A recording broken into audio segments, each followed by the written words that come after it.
5 सदस्यीय प्रतिनिधिमंडल गुरुवार को पुंछ पहुंचा। इस प्रतिनिधिमंडल का स्वागत नेशनल कॉन्फ्रेंस विधायक एजाज अहमद जान ने किया और उन्हें पाकिस्तानी गोलीबारी से प्रभावित परिवारों से मिलवाया।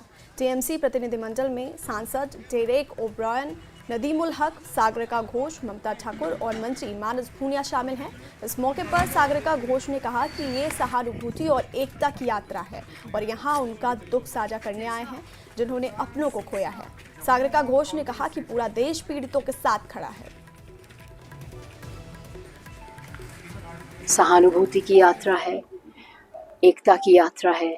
हम यहाँ के जो लोग हैं, जो पीड़ित हैं, जिन्होंने खोया है, परिवार के सदस्य को खोया है, जो घायल हैं, इनके दुख दर्द बांटने के लिए हम यहाँ आए हैं।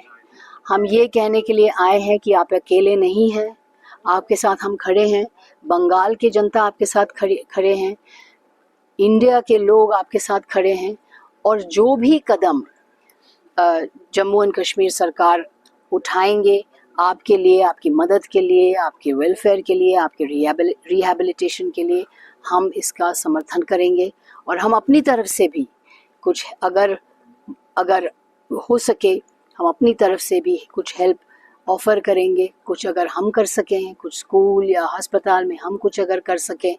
और हम यहाँ देखने के लिए आए हैं कि अमरजीत सिंह, उर्वा फातिमा, जैन अली, ये राजवंश, ये जो मासूम जाने गई हैं, इनके लिए हम क्या कर सकते हैं और किस तरह से एक परमानेंट सल्यूशन यहाँ हो सकता है कि बॉर्डर एरियाज़ को सुरक्षित बनाया जाए।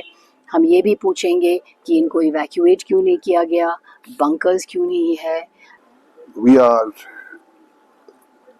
deeply moved, so we request you, please allow my colleague Sagarika to share her thoughts in English and Hindi. You got to be mentally ready. What we've seen in the last 2 hours has been deeply moving. So please allow Madam Sagarika Ghosh to address you.